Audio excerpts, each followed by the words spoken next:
Sí, efectivamente. Nosotros estamos trabajando con las doctoras Daniela Osa y Silvina Fernández Mendaña. Conformamos el equipo de defensores de Fernando y de Matías. Y desde hace un tiempo que venimos trabajando con canales y fuentes de información. En dos aspectos. Por un lado, pensando en lo que sucedió esa madrugada, esa mañana, con la muerte de esta persona, pero también con la mirada puesta en la historia de vida de estos dos hermanos y de su núcleo familiar. Claro. Y en ese sentido hemos podido constatar, no solo a través del relato de los miembros de la familia, sino de terceros ajenos a la familia, que realmente vivieron una película de terror, y el día de la muerte no fue más que el último capítulo de más de 20 años de maltratos y de violencia. Y en este sentido es que estamos trabajando. Quiero destacar la buena predisposición de los funcionarios judiciales, particularmente de la fiscal jefe Sandra González Taboada y del fiscal del caso Marcelo Jofré, que desde el primer momento nos facilitaron el acceso al legajo y a la información, y en algún punto tenemos un objetivo común, y este objetivo es producir la mayor información para aclarar cómo se llega a esta tragedia y qué puede explicar que las cosas hayan sucedido como sucedieron. Y en este contexto fue que nosotros le solicitamos a la Fiscalía que le permita a uno de los hermanos ejercer el derecho a ser oído. Generalmente estamos acostumbrados a escuchar las declaraciones de los imputados en la instancia de juicio oral, pero nuestra ley neuquina nos permite que en la etapa de investigación o en la etapa preparatoria los imputados puedan ejercer ese derecho, y lo tienen que hacer ante el fiscal. Fue así que en el día de hoy nos reunimos a las 9 de la mañana en la Fiscalía. El encuentro estuvo a cargo de la fiscal jefe González Taboada, estuvo presente el fiscal Jofré, y allí prestó su declaración Matías. En el caso de Fernando decidimos todavía no someterlo a una situación como esta, porque se encuentra en una situación muy diferente en varios aspectos, y hemos considerado prudente esperar a la realización del examen psicológico y psiquiátrico para evaluar si estaría en verdaderas condiciones de prestar su relato. Así que en el día de hoy brindó su relato Matías. Matías fue bastante exhaustivo en cuanto a los relatos. Inició su declaración con lo sucedido esa mañana. Contó que después de las 5 de la mañana, entre las 5 y las 6, él estaba durmiendo con su familia y llega Jara. Matías, esto lo aclaro, no lo menciona como papá ni como padre, se refiere como Jara. Y dijo, Jara llegó, evidentemente estaba bajo los efectos del alcohol, y nos amenazó de muerte. Jara estaba violento, estaba armado, tenía el cuchillo que habitualmente solía llevar en su cintura.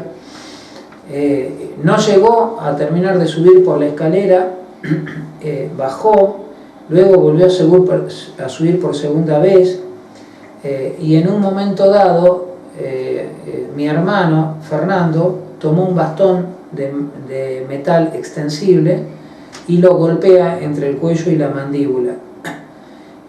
No llega a subir a la habitación Jara, y les dice a Fernando y a Matías, así que tenían un fierro, ahora voy a buscar la 45.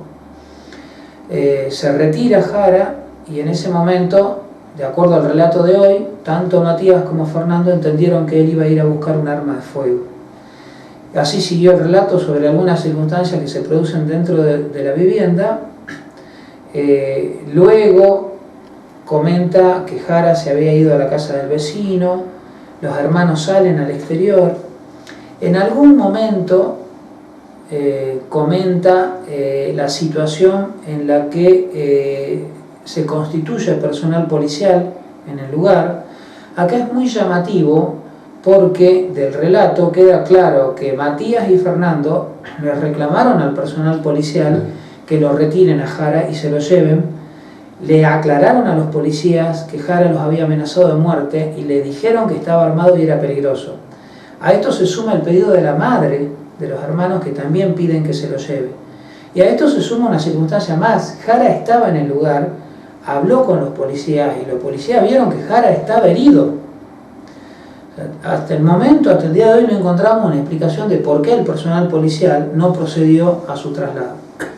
Y luego el relato continuó hasta el momento en que se da el forcejeo, en donde se da ya la situación fatal en la calle, el forcejeo entre Fernando y Jara. Y allí Matías aclara, la ve a su madre que sale a la calle y para preservarla la madre se la lleva dentro de la casa.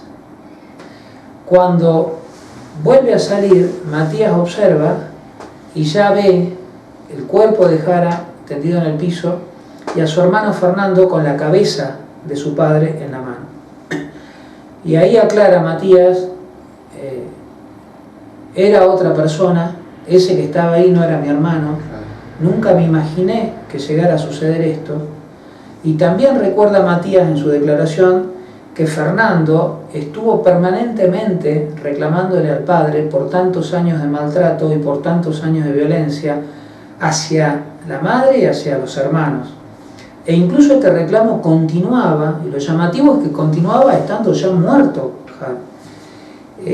Y finalmente termina su relato con la presencia de la policía y el traslado de Matías a la unidad policial. La verdad que un relato sorprendente el testimonio de Matías.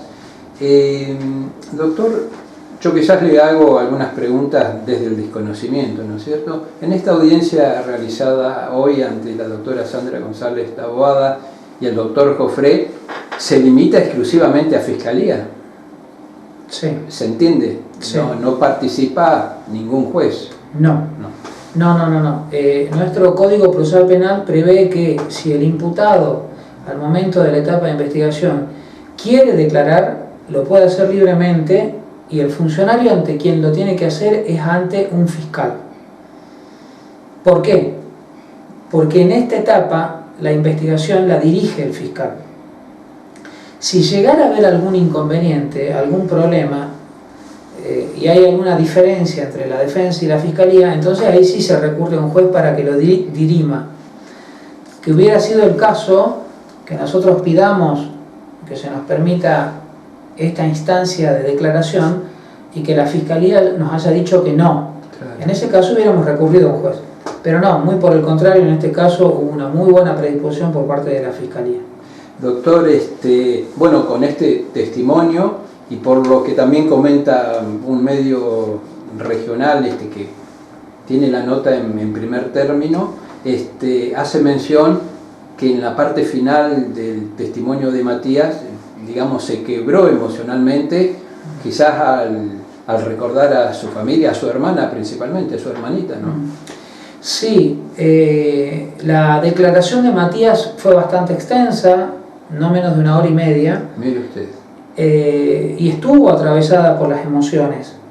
Pero al final sucedió esto tan extraño porque fue la propia fiscal, González Taboada, que para cerrar la declaración le pregunta ¿por qué, ya siendo un joven, una persona mayor de edad, con tanta experiencia de una situación de violencia intrafamiliar, ¿por qué nunca decidió irse de su casa? Le pregunta a Matías.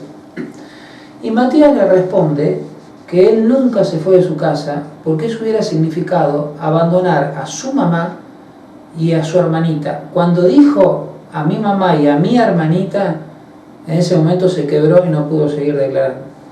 Y esto de alguna forma fue una respuesta a la fiscal, pero también fue una respuesta a una pregunta que muchos se hacían, incluso dentro de la comunidad zapalina, de por qué se quedaban si había tanta violencia. Bueno, hoy Matías nos dio la respuesta. Está bien. Doctor, Yo lo mencioné en la introducción a la nota, usted representa a los dos hermanos, ¿se entiende? Sí.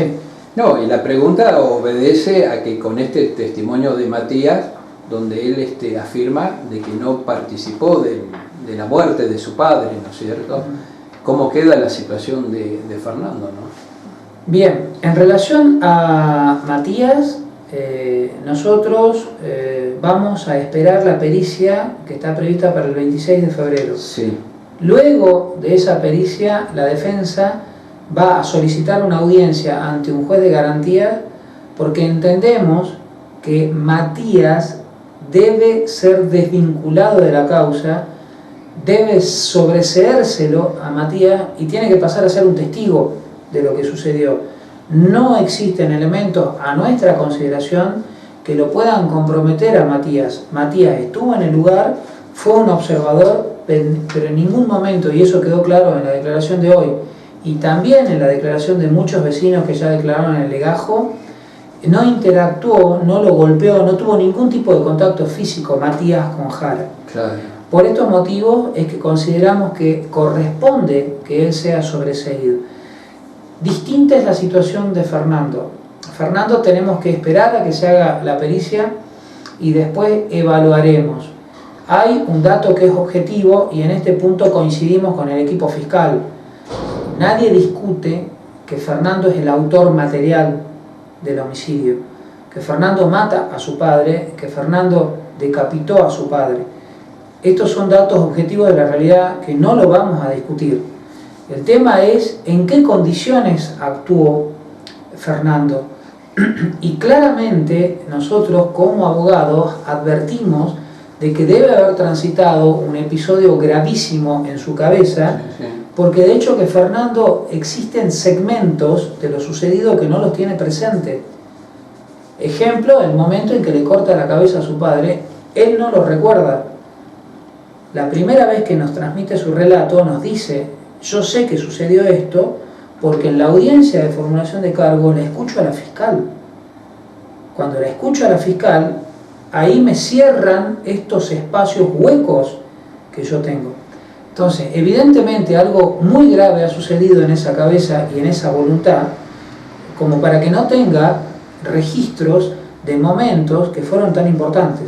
Pero esto no lo puedo explicar yo como abogado, sino que lo tiene que hacer un psiquiatra y una psicóloga. Se entiende perfectamente.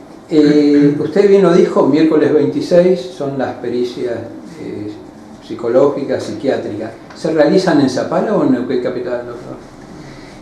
Por lo que nos informó el equipo fiscal, que es el que está a cargo de la investigación, está previsto que viaje un psiquiatra y una psicóloga del cuerpo médico forense de Neuquén a la ciudad de Zapala. Se van a constituir acá en Zapala y acá en Zapala van a realizar ambas pericias en forma simultánea sobre Matías y ambas pericias en forma simultánea sobre Fernando. Está bien. Bueno, no es la intención sacarle mucho tiempo, sabemos que tiene que regresar a Neuquén Capital, pero permítame consultarle en relación a la prisión domiciliaria que se les otorgó a los hermanos.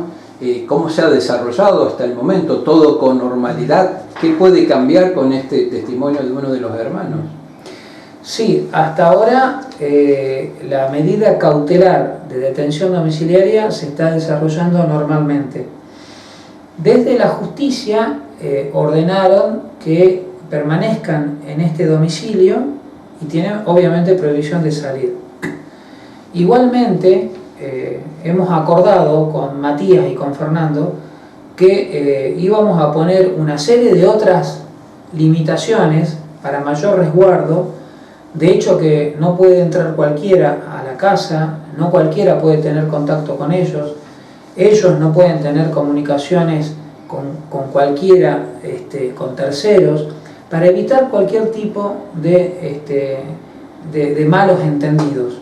Ellos tienen en claro de que hoy la mejor forma en que ellos pueden colaborar con la causa es haciendo las cosas bien.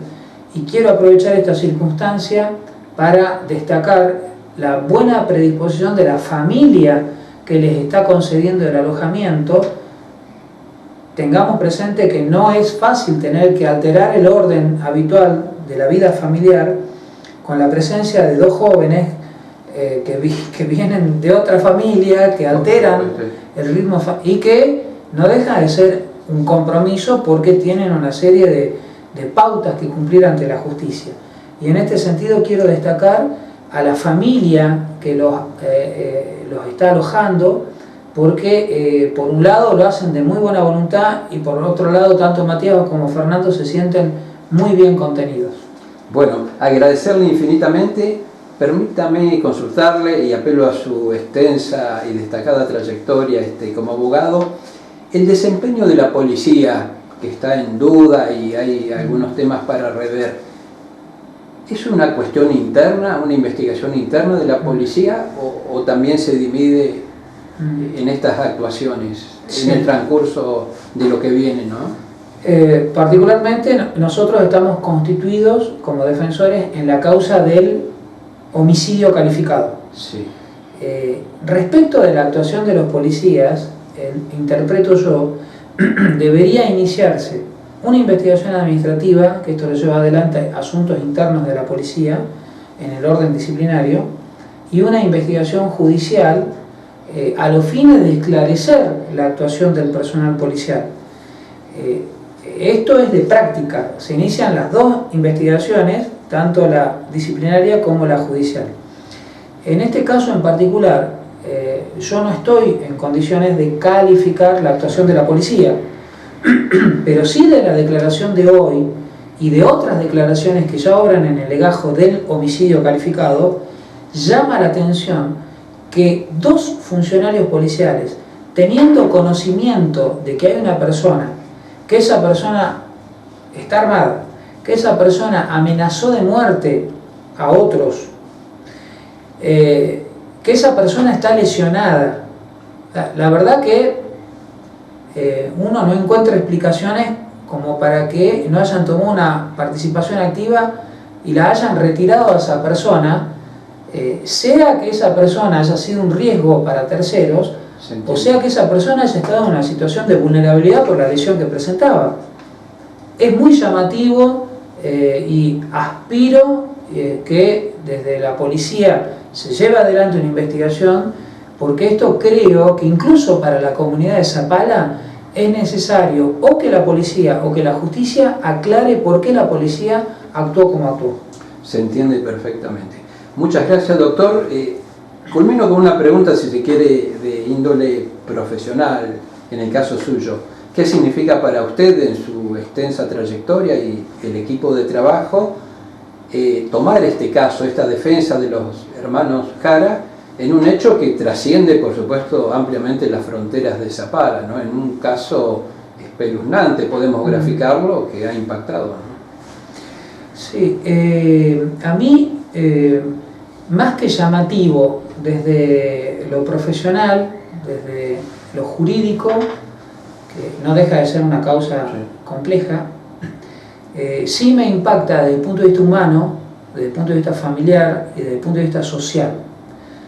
Porque tanto en esta causa como en otras causas que estamos trabajando con el estudio, estamos advirtiendo un nivel de violencia en nuestra sociedad que es inusitado. El nivel de violencia, el nivel de falta de tolerancia, el nivel de consideración del otro como una cosa y no como una persona es terrible. Acá, dentro de este contexto familiar, es increíble, a medida que nosotros nos vamos enterando de las cosas que sufrían estos hijos y esta mujer. Hoy, simplemente para dar un ejemplo, Matías le dice a la fiscal que en una oportunidad, estando su mamá embarazada de 7, 8 meses, Jara se acercó, le sacó la silla, cayó, sufrió un fuerte golpe, tuvieron que intervenir en el embarazo, retirarle ese bebé y murió ese bebé. O sea, situaciones como, si no querés que le siga pegando a tu madre, vení y pegale vos. O sea, son situaciones que uno dice, ¿cómo puede ser posible esto? Y la otra, que en el círculo de violencia, tenemos el problema de que a veces las personas dejan de reaccionar. Entonces uno dice, pero ¿cómo están las cosas? Y no, las cosas están mejor. ¿Por qué? Y porque ya papá no le pega con un lazo o con un látigo a mamá, simplemente le pega cachetadas. Y esto pareciera que es lo normal. Entonces, los niveles de violencia intrafamiliar, como los niveles de violencia que hay en nuestra sociedad, y lo vemos en las calles y lo vemos en los grupos sociales, es preocupante. Y creo que las autoridades políticas, y ahí sí ya recurro a las autoridades políticas, deberían empezar a trabajar en esto, y como se dijo en alguna leyenda que hay grabada por allí, que la violencia termina cuando comienza la educación. Creo que deberíamos trabajar más fuertemente en lo que es la educación dentro de la familia y la educación en las escuelas y la educación en todos los contextos sociales, porque creo que la educación es la revolución pacífica más efectiva para eliminar la violencia. Muy bien. Gracias, doctor, por los conceptos, por estos minutos. Lo mejor para usted, para su equipo de trabajo, y seguramente en un tiempo no muy prolongado estaremos en contacto como medio de prensa, ¿no?